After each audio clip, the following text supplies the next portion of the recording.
I'm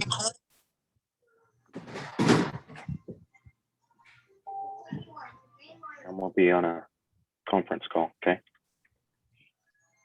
Okay.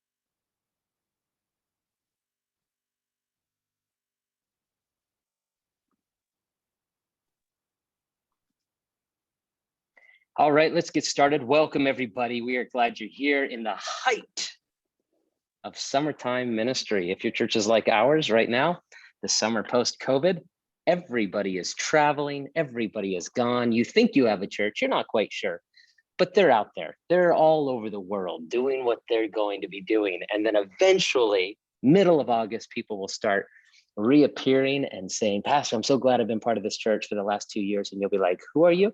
So it'll be very exciting late August. It'll be a very exciting September, I'm sure, in your local congregations. I know it's going to be for ours. And I know it's really that way when it comes to the Idea Network itself. So many pastors are, thank God, getting some Sabbath time, whether that be getting some rest in their weekly schedule, they're traveling, or they're prepping for fall kickoff. We're excited about all that's happening in preparation. Hopefully you've gotten some time off. Hopefully you're taking some rest. Now, literally, if you are in a place where you need some rest, if you're in a place where you need some prayer, and you just want to talk to somebody about it, and practically, how can I carve out time to get rest over the next 6 weeks in preparation for the fall? Give me a call. Reach out to me personally. I'd love to talk you through that, because I do think it's essential. I think we're all about to enter into a ministry season that we haven't seen for a long time. Fall of 2021. It's going to be awesome.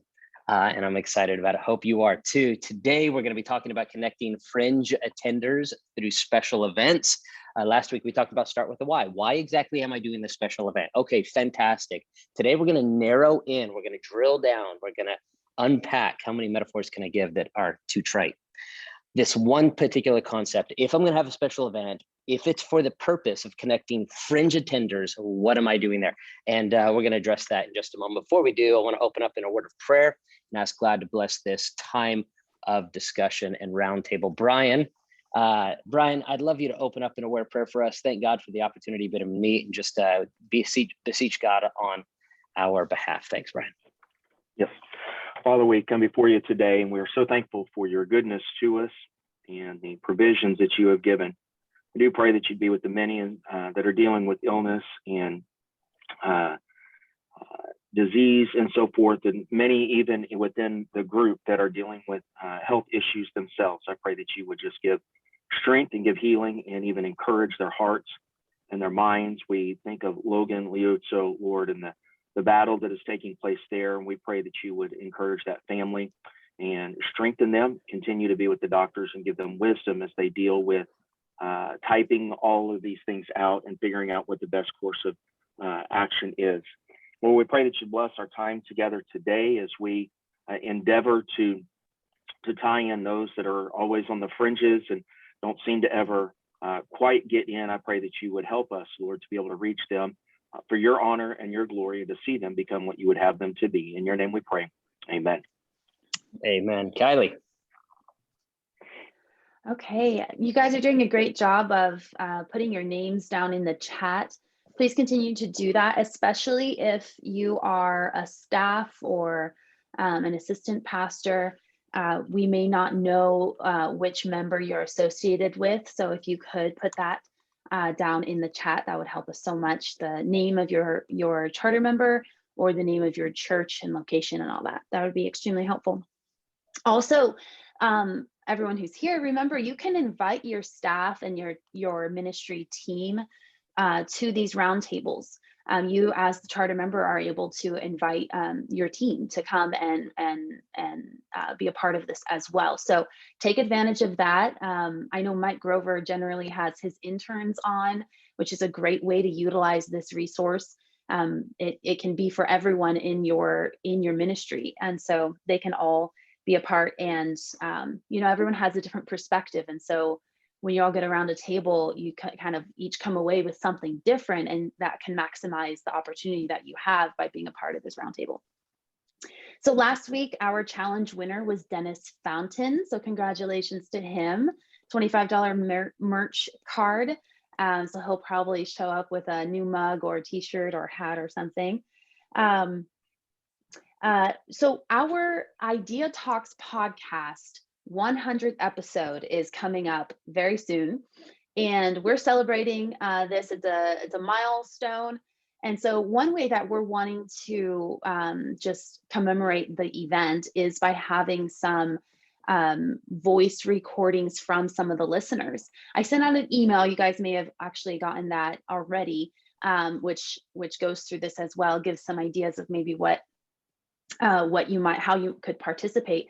But one way is just sending in a voice recording of why you listen to the podcast. It could be, how the podcast has impacted you, maybe the best idea that you've taken away from the podcast, and just what you think about the Idea Talks podcast. And we'd love to include that voice recording on the podcast, on the actual live, well, not live, but on the recording. So if you guys want to be a part of that, just do like a 30 to 60 second voice recording on your phone, and you can even text it to me or email it to operations@ideanetwork.church, and we'll have you on our podcast, and that'd be awesome. So if you guys want to do that, I know Adam Bray has already sent one in. Thank you, Adam.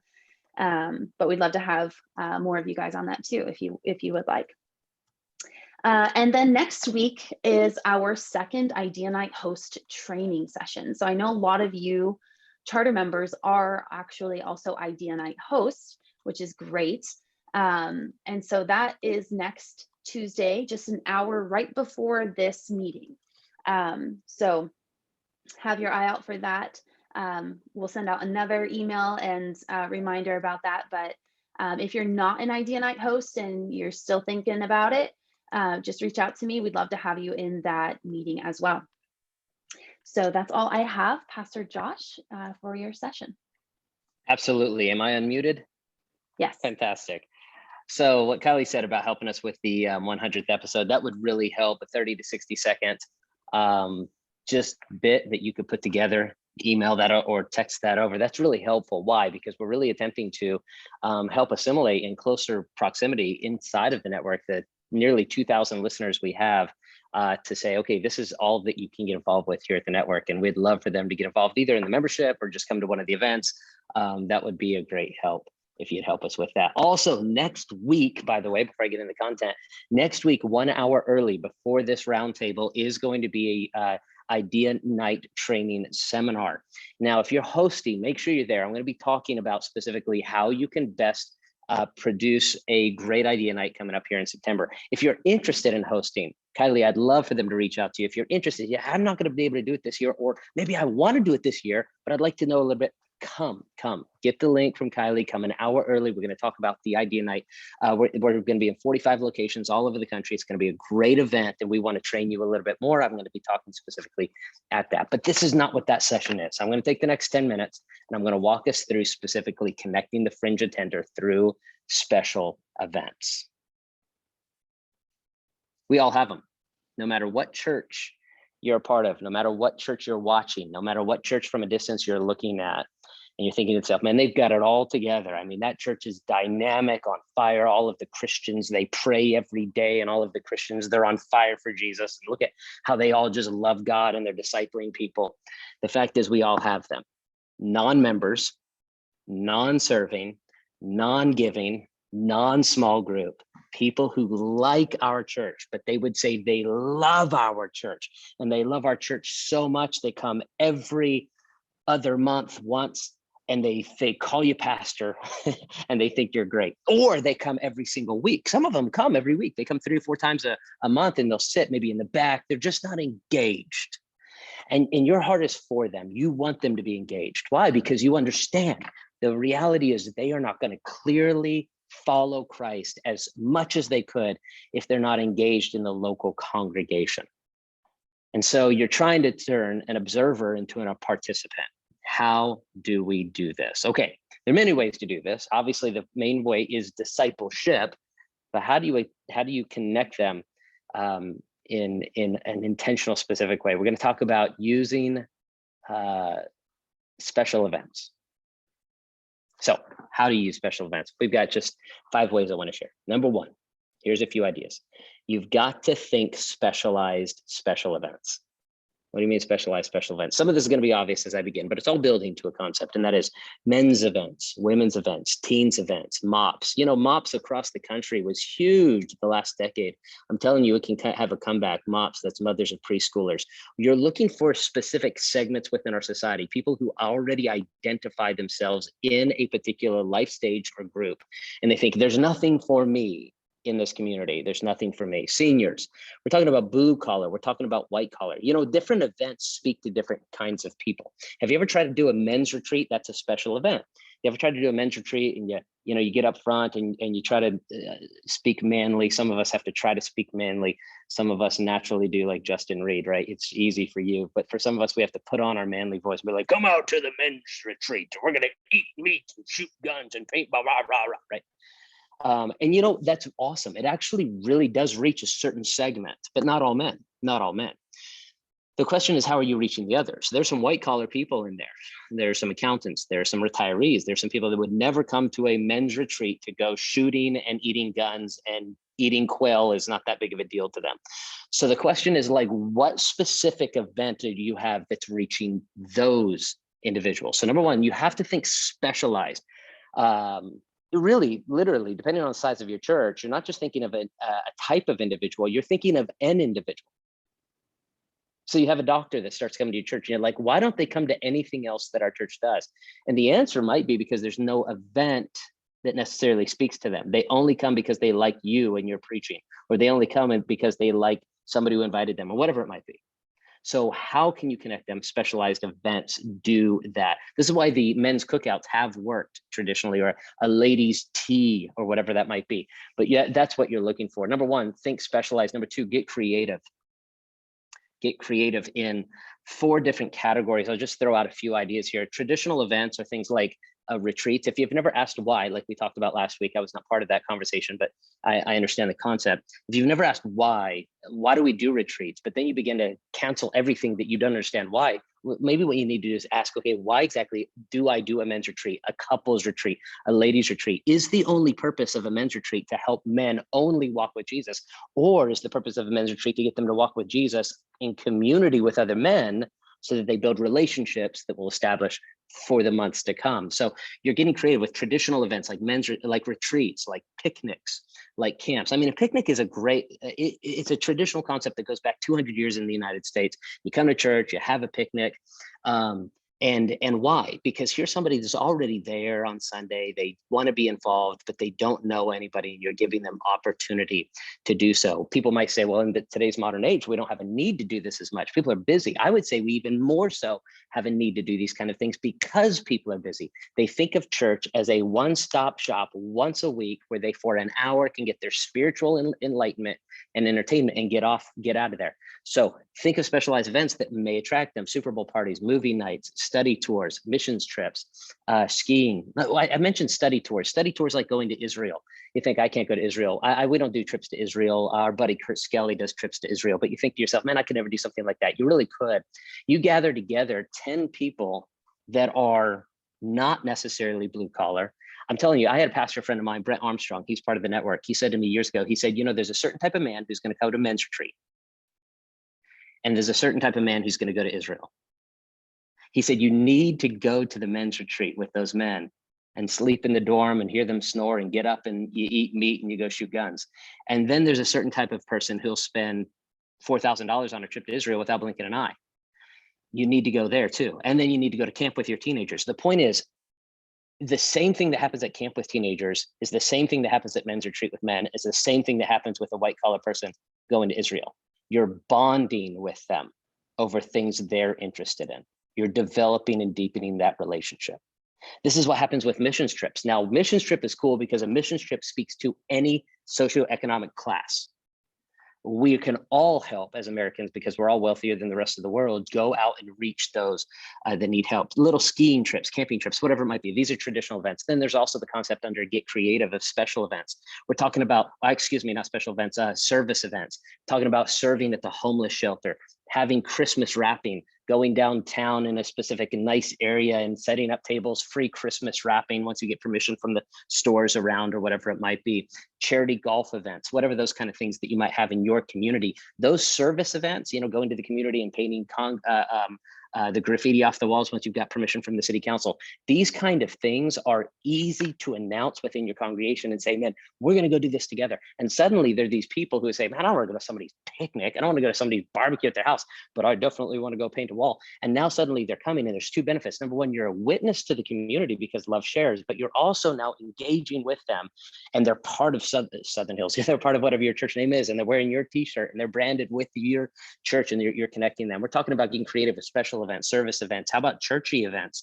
Bring back churchy events. That's right, bring them back. Have concerts at your church. Allow the concerts that are coming into your community to use your facility if you have a facility. We're talking about 2 to 3 day seminars like parenting seminars and marriage seminars or whatever they might be. We're talking about missions conferences. I was just talking to the president of ABWE yesterday, and he says there's a rise, a resurgence of missions conferences. They just look different now. Friday nights, Saturdays, and Sundays. My dad's doing a lot of those, traveling around and doing a lot of family seminars and revival seminars, Friday, Saturday, Sunday. Why? Not so that we just do it because it's tradition's sake, but because it brings somebody out of their comfort zone of showing up to church once a week on a Sunday for an hour and says, we want your attention for 48 hours straight. That more time with you connects them. So we're talking about traditional events, service events, churchy events, or even specialized classes, things like Financial Peace University, Vertical Marriage, Growing Kids God's Way. These type of classes that say we're going to meet every Tuesday night from 7 o'clock to 8:30. What it does is it builds community in a way that getting up and saying, hey, we're going to have small groups, sign up for a small group. They're like, I don't want to get in some, I don't want a small group, but I definitely need financial peace. So utilizing these type of things helps you get creative when it comes to bringing in fringe attenders to and through these special events. I heard of an idea a couple of years ago. I love the idea called Dinner Six. What is Dinner Six? Anybody familiar with Dinner Six? Raise your hand. Anybody? It's moving around the country. Dinner Six would be the idea of you talk to your leadership, you know, 2 deacon couples or whatever it might be, and say, okay, this is what we want you to do. We want you to invite 2 other couples every Friday night, once a month for 12 months. That's all we want you to do. And it's very organic. But what that Dinner Six is, us, that couple, this couple, and we're all conversing. It's once a month over the next, there's lots of different formats to do it. The idea is get creative. So when it comes to connecting fringe attenders through special events, number 1, get specialized. Number 2, get creative. Number 3, personal invitations are essential. The mistake we make is we announce it from the pulpit. We put it in the bulletin. We don't have bulletins anymore, do we? We put it on the website because every single one of your members, every Tuesday and Thursday, go to your website to check to see what's on the calendar. They all know, they all pay attention, right? They all listen to the announcements on stuff. They don't, and that's the point. And the people that are going to show up to your special events are going to be Grandma Sandy. She's going to show up to everything because Grandma Sandy comes to everything. And she's going to be sitting up on the front. She'll be like, yes. And you'll be like, I'm glad you're here. But you know, that's not the reason why we had this. We really are trying to connect fringe people. The only way you're going to connect those fringe people to those special events is don't just put all of your eggs and time into putting the event on. Call them, look them in the eye and say, I'm asking you to come to this event. You have to leverage your relationship to get them there. So very simple point, think specialized, get creative. Personal invitations are essential. Make that list of top 12 people that you want to see at that event and connected.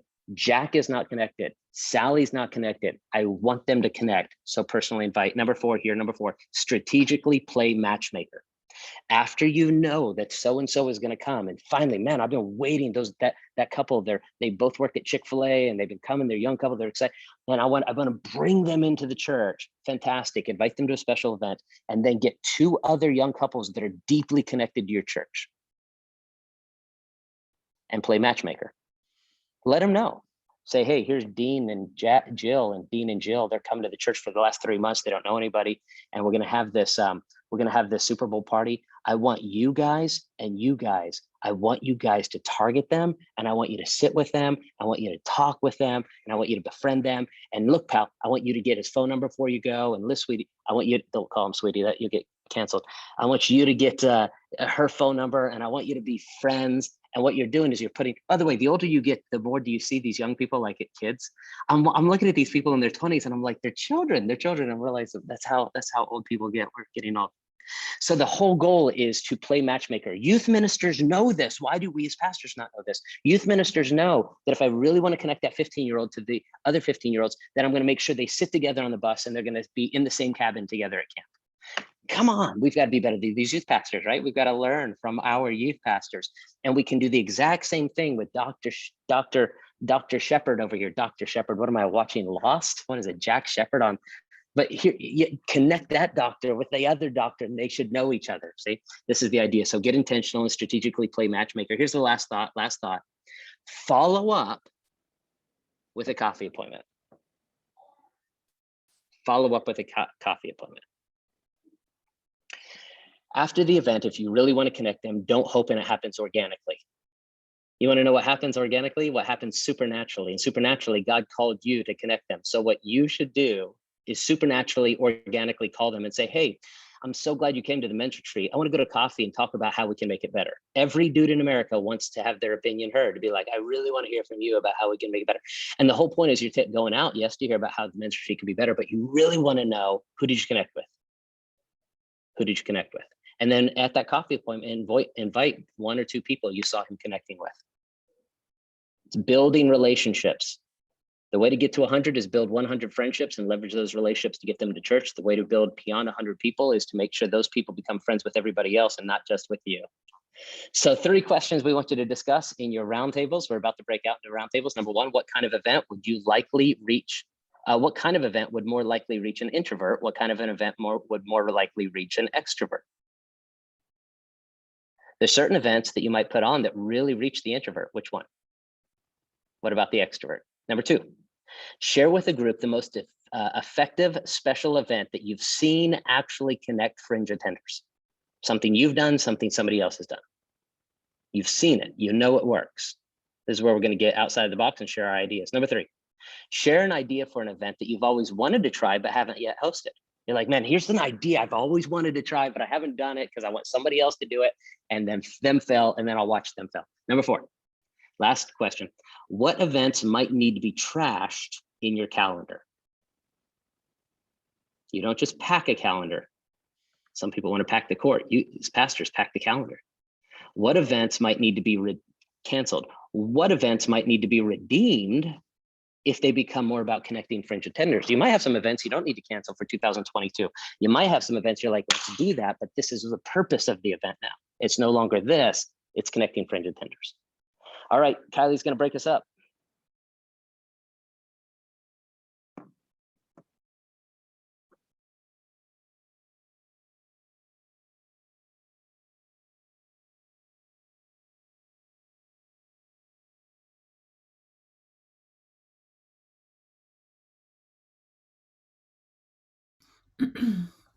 Pastor Gatlin, we can't hear you. Unless it's just me. Can everyone else hear him? Oh, sorry.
I kind of just think, we just want to reach people. I often think like, especially in a smaller church, the mindset of a smaller church is that everyone has to come to everything every time. And I think as you grow from a small church to a big church, you start getting people who want to come to specific things. So for example, like we have like a Wednesday night Bible study. I don't push that at all. Matter of fact, I say, look, it's long, it's boring, and it's dull. And if you like that, you should come. And so it's not like we have a small group that comes to that. How I look at it is we have 100% of the people who want to be there come to that. And so I think sometimes we try to come up with these events like, okay, how do I connect every personality? You're never going to connect every personality because some people just don't, like, I don't care about guns and shooting and stuff like this, right? I could care less about that. So I'm not necessarily go to that. I think what we have to do is just say, this is what we have based upon the vision of our church. And we're going to try to connect people based out of our vision, not so much personality.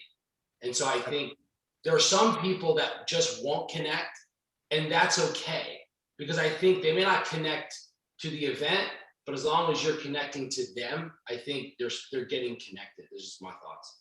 Yeah, definitely. I mean, we want to have lots of different perspectives because I mean, everything. I read a book recently, too long ago. One size doesn't fit all. I don't know if any of you have read that. It helps you better understand the whole dynamics of differing churches, plus even the events if you break it down that far. So anybody have anything you want to add to the extrovert introvert conversation before we move into another question? Anything? Yes, go ahead, Nick. Well, I was going to say, just to kind of piggyback on what Stephen was saying, I think where Josh was saying to play the matchmaker might help. I'm a very extroverted person. My wife's very introverted. If she knows someone's going to be at an event or at a special service that either she knows or feels comfortable with, then she's going to be more, interested in that. There might be something she's very interested in, but if she feels like she's going to kind of be in the spotlight or have to do something she's not comfortable with, she'll lay out. But if she's going with someone else that she knows, then she's going to be more comfortable going to something that she normally would want to go to, but would also kind of hold back on. So if you can get some of those fringe attenders to be connected with someone on the front end, I think that would help them, provide a little more comfort for them to attend.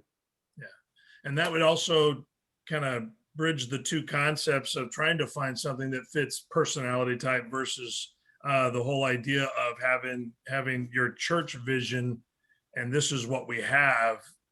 You can make those connections inside as well. Thank you, Nick. Somebody else. I think I saw a couple of you with their hand up. Go ahead, Adam, and then Philip. I think you want to add something too. So, as an introvert, I can attest to the fact that it's easier to go to stuff when it's the entire family that is invited, because your introverts are usually in a family that they're already comfortable with. Someone in that family is an extrovert. So something like a picnic is good because the whole family gets invited. And so even those introverts will usually feel more comfortable coming. Yeah. And Philip? Like Stephen said, we don't really go into events thinking introvert, extrovert, those type of things. One of the things that we've tried to do is kind of bridge that gap, like Nick was saying on the front end, by like in our Wednesday night small group Bible studies, we'll have everybody gathered together in a larger group, like all the men together, and we'll have a time of teaching, but then we'll break that up and I assign who goes to the smaller groups from there. And so I'm intentionally putting together leaders and new people and introverts and extroverts, and combining those intentionally in that way. And the ladies do the same thing. And so relationships are being built there, conversations are taking place. So when it comes time for an event, the introvert extrovert thing isn't really much at play there because they're all kind of working together. Hey, you coming to this, you coming to that, whatever. So definitely. Anybody want to add anything before we move on? But go ahead, David. The only thing I can think of here is that I think that a lot of times we think of events and we just assume that they have to be big. And that to an introvert, big a lot of times is scary. I'm an ambivert. I kind of go back and forth. And I don't want to be surrounded by, all these people and all this kind of stuff all the time. Sometimes I just really want to kind of be off on my own. And so maybe the idea of having a big, small event, meaning that maybe if your church is large enough to do it, you can have scattered things. So like, hey, on this night, we're going to have family movie nights and we're all going to watch this movie, but it'll be at different people's homes. And so only be 2 or 3 people, something like that might work. Or for somebody who's more introverted, just thought there. Yeah. My wife is the introvert. I'm the extrovert. And nobody would really know that because she doesn't freeze up in the large crowd. She just isolates to something she's comfortable with and connects to someone that she sees not connected. And that means 2 introverts just got connected automatically. And I'm the kind of person that'll float around the whole room. And so it really is a good balancing act to recognize that both are going to come to things they like. And it's just about the vision of the person that's orchestrating it or people around them being trained to help make those connections a little easier and a little bit more comfortable. Second question, share with the group the most effective special event you've seen actually connect Fringe attenders. This is primarily the subject we were in. So guys, lay it on us. I want a whole bunch of ideas for me to employ. So go for it. I'll say this, one of the things that we've at Greater Portland Baptist Church, where I was at there for years, the way that they actually got the whole church involved, including the Fringe attenders, is actually hosting a conference. And we did youth conferences, for an example, but doing an event where, and we just did at our church where we did a cowboy revival, had a, mounted rider coming and shooting and inviting the whole city, renting the fairgrounds. We had more of our church attending and helping set up chairs and be a part of that and laughing together and serving together than almost anything we've done as an activity as a church. And so with that, afterwards, when we had our potluck, a bunch more people showed up to the potluck and to the picnic than ever would have showed up before, because they felt connected, because they'd served together and they bumped fingers together and then they'd celebrated together. And so I think a lot of it has to do with the culture of once you get people together and they laugh together and they've cried together, it makes it a whole lot more fun when you've connected at a different level than an activity might provide, and it'll make the next event even better potentially. Somebody else? Anyone else? Let's see here. Oh, Jerry? I think one of ours, I think of several, two different dynamics. One of them is a little bit more casual. We throw a carnival during the Halloween day on October 31st. So last year was a trunk or treat. We've done carnivals in the past as well. I think there's a lot of different kind of roles as far as our leaders and the people who are responsible for setting up booths and setting up a game. But at the same time, we can connect them with some of our Fringe attenders or people who are just haven't, that come in that are the introverts maybe, but that are willing to help. Lots of people are willing to, do something fun like that, right? To maybe even help decorate or help put things together, just work the booth. And they don't have to greet people, maybe interact, but they're working with one of our other leaders at that booth or that game. And we have found just a lot of success in getting a lot of maybe those Fringe attenders or those church members who, just they're there every Sunday, don't get me wrong. But maybe they're not coming to the events and participating in those events. And then another one that we've done in the past as well is we've partnered with Operation Christmas Child, and we have a packing night. And we did it a little bit differently in COVID, and I think it, still have the same impact this year as well. But in the past, we've come together on a midweek, and we've laid out everyone who's donated toys, and the church goes out and donates toys that would normally fill these boxes. And we do our own packing event where families come, they'll grab a box and they go to a table with an age, and their family packs that box together. So for the introvert, they're there, they're comfortable, they're with their family, and people love, serving their community or being able to give back at least, no matter where on the spectrum you may be, if your comfortability around people. And so I've seen that as a very successful and effective event for our church family. Definitely. Somebody else? Yes, go ahead, Dean. I just have a question to clarify. The events that we're talking about, are they specifically events thrown to connect Fringe attenders? What's the purpose of the event? And maybe that would help as the great ideas that are being shared about events, the purpose behind your events that you kind of set out to hope to get at the end of the event. I think that would kind of help myself as well. Yeah, definitely. So if you share something, see if you can make that correlation as well. So anybody else with an event, go ahead, David. Yeah, we did a contest one summer, which the contest had multiple facets to it. I mean, there were points that were involved to where people, got points for different things. And the things that got the most points were you could get people who, number one, of course, you got new people. But one of the things we specifically included were if you could get people who weren't connected to a class to come to the class, that got you points. Getting them to come back to the class got you points. Getting those people to go to our activities, as we had 3 activities over the summer. We did laser tag, bowling, and miniature golf. And that we really saw a lot of people who weren't really connected start coming to those things and start coming back because they were, at first they were invested in what their friends were asking them to do. But then we found ways to grandfather them into where they could get into the contest too. And we gave them a nice juicy reward. It was a $250 gift card to Fleming Steakhouse, so people wanted it. But yeah, we'd find a way to get, even though those new people, when they would come in, they could get bulk points early so that they could catch up and compete too. And we really saw a lot of longevity of people coming and staying connected during and after that contest. So that was a good, and that was our goal, to find people who were not connected and get them connected. Stephen, go ahead. Raising my hand here. So yeah, to Akeem's point there, I think there's a difference between involvement and engagement. So I think that we can get people involved in what we're doing, but that doesn't mean they're engaged in the vision of the church.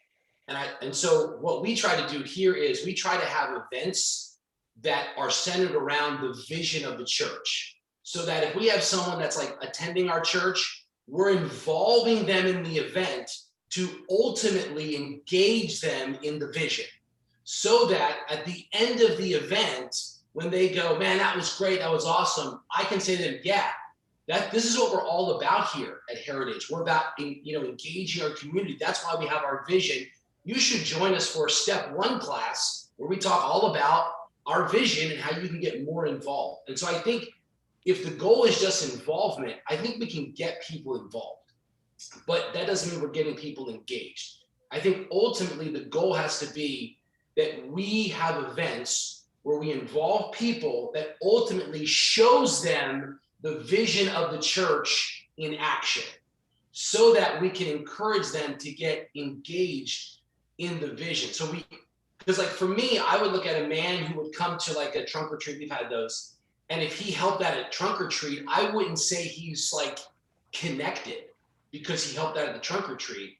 I would say he helped me in an event. But ultimately, I have to have a process that I'm leading everybody back to.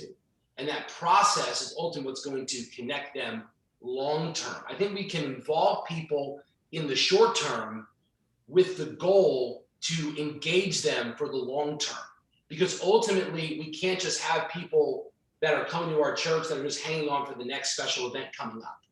They have to be involved in the vision of the church. And so I think having a plan that says we're going to have an event, and if we get some fringe people, the goal is to then talk to them afterwards to get them to the process that maybe the event would help them understand why the process is valuable now, instead of them just sitting in the pew enjoying the service. Those would be some of my thoughts as we kind of approach events here at Heritage. That was really good. That was very clarifying for me.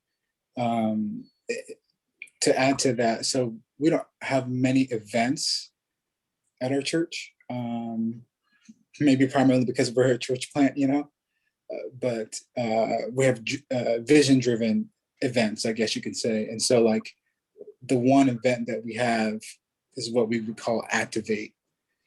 And it's to help people get activated into the life of our church.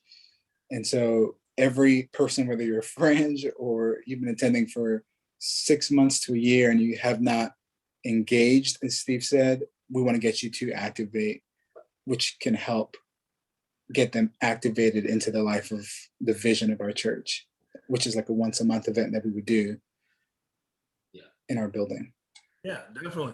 I like the way that's headed, because I think it helps us all, because what Stephen was saying and is that like Josh, that follow-up appointment after their involvement is going to be the process of getting them to the engagement. Now, whether your follow-up appointment is a one-on-one at a coffee shop or an actual connectedness right after the event to help them join in another way, like he said, a class that would help them better understand the church and its mission. We do need to connect everybody that we get involved to what we're trying to accomplish, the vision. And so definitely so. And so these are really great thoughts, man. I'm really enjoying this. Share an idea for an event that you've always wanted to try but haven't hosted yet. Is there something you wanted to do and haven't been able to do yet?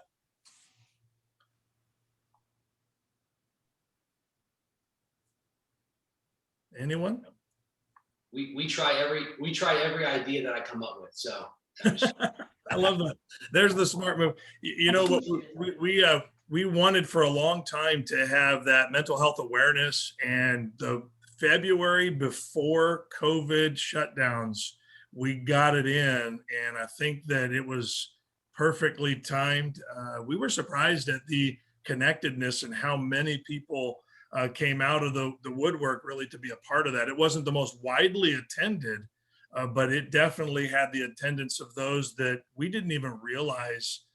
Maybe it wasn't them personally, but someone they loved was in serious need. And so it was something that was very, very special to actually have accomplished. And so go ahead, David. Yeah, I had a pastor friend who did something where what he did is he literally set up groups for people who were different, not necessarily by life stages, but almost by like career fields, like so the salesman in the church and or that thing. And so what I think what he did is he would do like a little tiny some kind of seminar to kick it off, and then that would be the launch. So all the people in the church who are Christians in finance, all the people in the church who are Christians in blue collar construction, so they would do these little events, and then they would start to have a little group that met afterward. And it seems like it's been really effective at connecting people and getting them involved and helping them get the heart of the church. Haven't done that yet, but I would love to try something like that. Anybody else? Anyone else? Unless everybody's like Stephen, who just does every idea that thinks of. Go ahead, Kylie.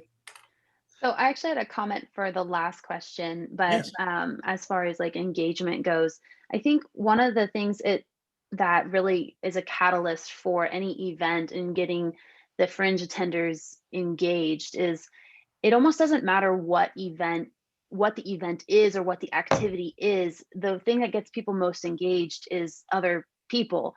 So if your key leaders and attenders of your church are not specifically looking for those fringe attenders and making an effort to go talk to them, that even just a simple conversation can go so far.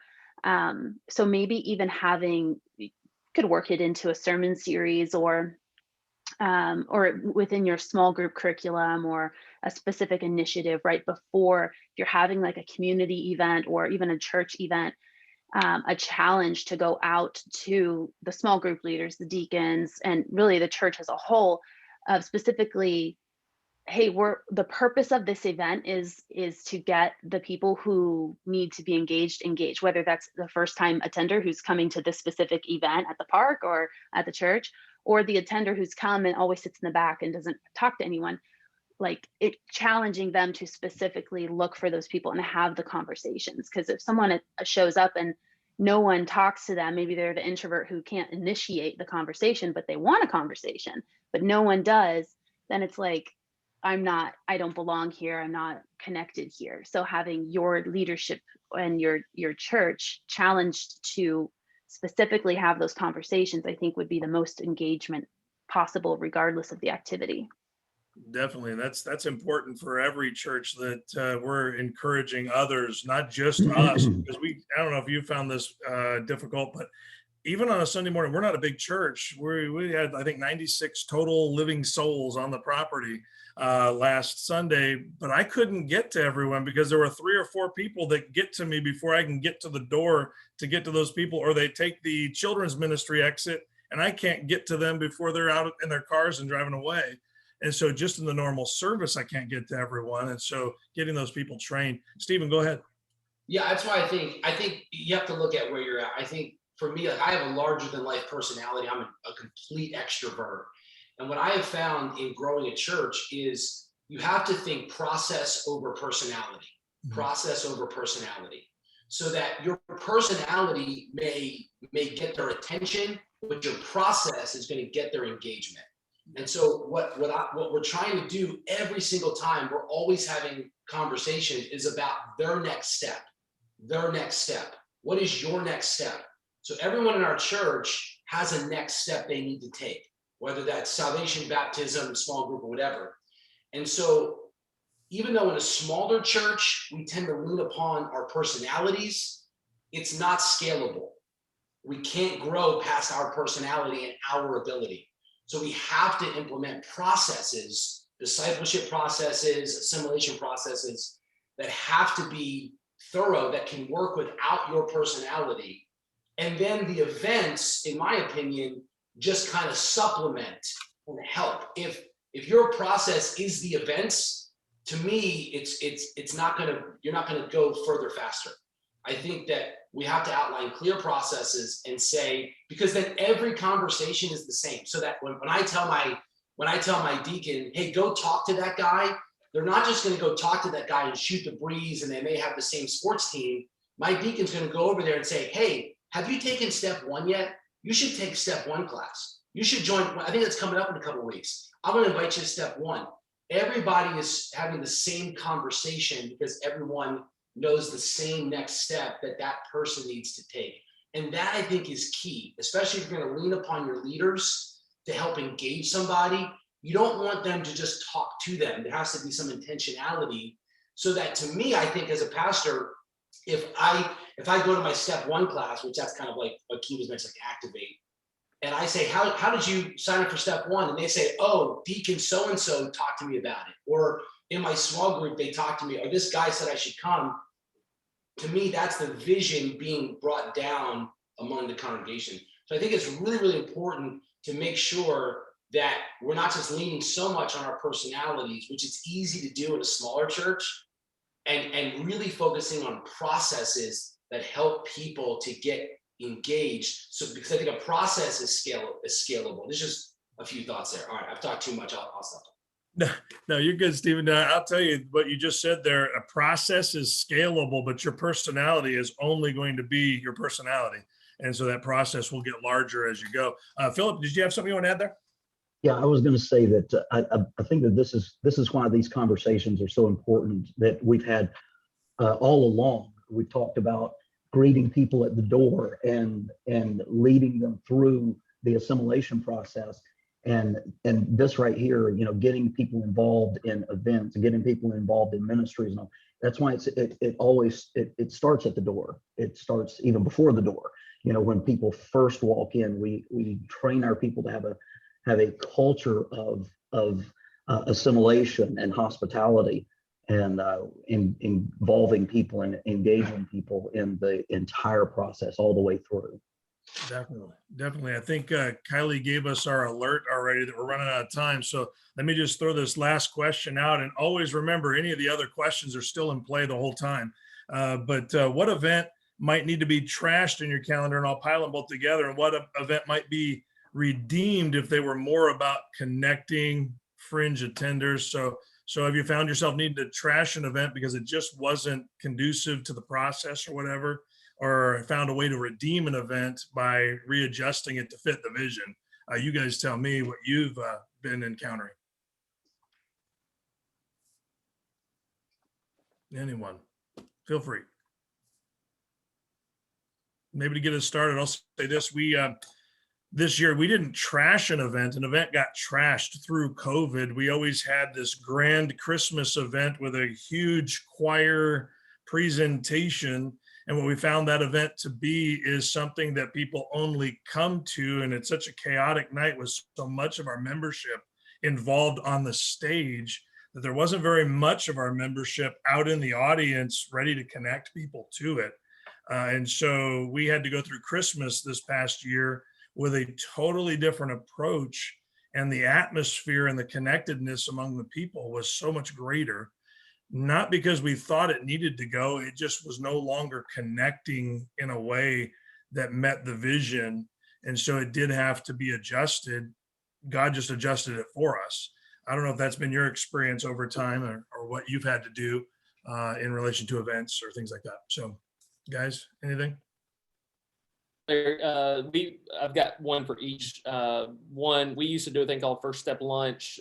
It was kind of a introductory kind of gathering where people could meet our leaders and kind of learn what their next steps were. There was a season where that was going well. It was getting those people that might have just been attending for a little bit, but then it kind of just, I think, was confusing to people with kind of our first step class and those type things. And so we nixed it and put all of our focus on kind of our first step discipleship class, new members class, and just kind of combine some of those elements and kind of highlighted that as being that area where they could get to know our leaders better and stuff like that. So of course you attract new people, but also people who have been attending for a while but not really connected.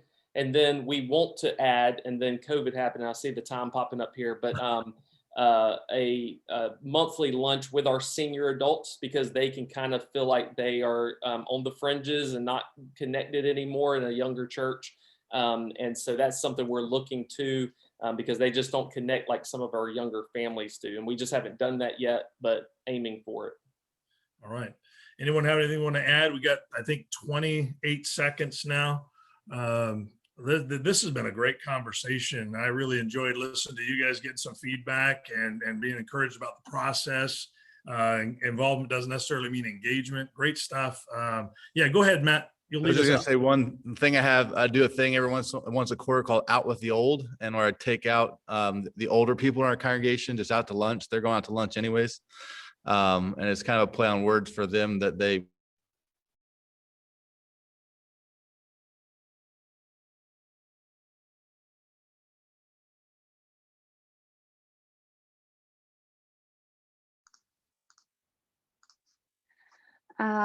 So that was a great meeting. I was in Larry Gatlin's room, and we were just in the middle of a story, and I'm going to pull up Matt Lohman, if you don't mind. Can you finish that? Because I think we were all interested in hearing this idea. I was saying I do, we've done an event that I do with a lot of times the older people that come to our church in the 65 plus group. They like it, their attention and time of the past or whatever. But we do a thing we've done a few times where it's called Out with the Old, and we kind of have just in our church setting, we have a little running joke about old people and just kind of friendly banter back from the stage. So one day I got there, I was like, I'm gonna have this Wednesday we're doing Out with the Old. I'm gonna take you to lunch. And so we'll go to, Cracker Barrel or wherever. And it really is just eating lunch with them. It's nothing special, but it is specific time that I can spend with them, talking with them, praying with them, hearing what's going on in their world. And so if that may be something, it's kind of there's some fringe people that are senior citizens that we're able to connect with that way, and certainly get to know and kind of find out where they're at and how we can plug them in or be a blessing to them. Sorry about the phone calls. You're fine. Yeah, thank you for sharing that. That's a good idea. I'm going to pull up the moderators here. Pastor Gatlin, if you want to go ahead and share some of the ideas that were shared, any resources that were shared in your session. Well, I'll tell you what, we had a lot going on, and I'm just kind of scanning over the notes I took for how many different great ideas were there. But one thing was emphasized repeatedly, and we agreed to, is the process is going to help us engage people beyond their involvement. And I really, really appreciated that portion being put in there. It kind of went along with what Josh had said about making sure you have that follow-up or that intentional connectedness with them directly after they've been involved. Otherwise, you just have another way for people to be involved. They just show up to that instead of the other, and they'll still remain being fringe. And so vision first was a big deal. And then preparing your people for engaging the people that do come that are on the fringe. We've had many events where I could look across the room and I've already connected with that person, but nobody else did. And so helping your leadership know their role in each of these events will help take fringe people that do show up from just showing up to engaged. And so that was just a couple of the highlights that we had, and it was great breakout. So Pastor Thomas. Yeah, so we had a pretty good conversation. One of the things that I really like, Daniel Hester talked about understanding your people and your culture, because what works, I got phone calls. Sorry about that. What works in California might not work here in Iowa, or what works in my city church in Iowa might not work in a rural church in Iowa. So understanding our own people, our own context is really important. And Jason talked about how he does all right, now Chris Rule's calling me, really? Come on, man. I'm calling you out. But Jason does a wildlife week where he's got 7 days of events, and every day is a different event specifically aimed at somebody else. So that way he can push that and people don't forget about it. Like, this is the week that it's going to happen, and reach out to these different people. And then Chris, who was calling me maybe to remind me about what he was talking about, was just keep it simple. Like, the events don't have to be super complicated. Just keep it simple and reach out to those people that are specifically interested in those different things. So What was that event called? Wildlife Week. Wildlife And, Week. Yeah, Interesting. Jason's on here, so if he wants to give a little more information about that. Sure. I know the other group that we were in, we didn't get to hear that idea. So Jason, if you don't mind sharing that, we'd love that. Yeah, it's called Wildlife Week, and we do it in the middle of the summer. We pick a different group of people to have an event for every night. We started it. We had a concert yesterday, on Sunday, sorry. And then we do like cleaning days. Tonight we have a family event. Tomorrow night we will partner with a victims of trafficking. On Thursday we do a Detroit mission trip. Friday, a family night. Saturday, worship night and communion. And then it ends on Sunday with baptisms, dedications, and new members joining the church. So it's pushing all of our church events. So we break events into two groups. We have wildlife group events, and then church events. And our church events are focused on this week in the middle of summer, really pushing to gain momentum in a time that it's kind of energy's lower.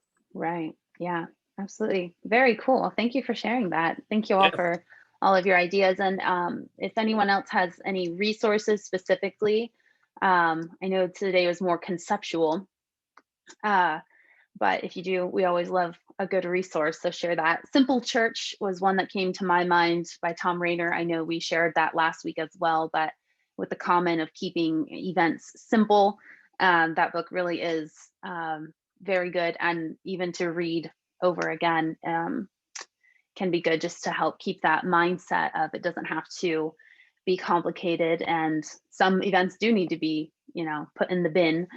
I really liked one thing Steve Miller said. He said there's a difference between involvement and engagement. And that's true. Sometimes we get so hyped up on numbers, and I'm guilty of this as well with Idea Network events, but we want numbers. But it's also, we have to step back sometimes and think, but of those hundreds that came, how many got connected? How many are going to their first step class? How many are doing, getting into a small group and all of that? So I thought that was a really good, quotable line to stay focused on the deeper side of getting people engaged in these events. So that's all our time for this week. Next week, keep an eye out. We will probably have a new link. So far, the link for these roundtables have been the same every week. It only allows us to do 20 week increments, and this is our 20th week, if you can believe that. So more than likely there'll be a new link for next week, so just keep an eye out for that. I know there's been some issues with the links for just a few people. We'll try to overly communicate that link, and Facebook tends to do something to the link, so try to get it from the email that we send you. But then for some of you, Facebook link works fine, so don't ask me. But I'll try to send it multiple venues so that you guys can get it however is best for you. Next week, I'm actually presenting on events and how to run events. I have multiple resources for you guys that I think will help as you work through the vision and the process of your event planning. So we look forward to that next week. Both Joshes will be with us. Also, right before that, before our roundtable is the Idea Night host training session, the second one. So if you are an Idea Night host, hop onto that. It will be the same link as this meeting link. So if you get that link, just stay on like we did last time. So that's all we have. I will see you all next week. Have a great week.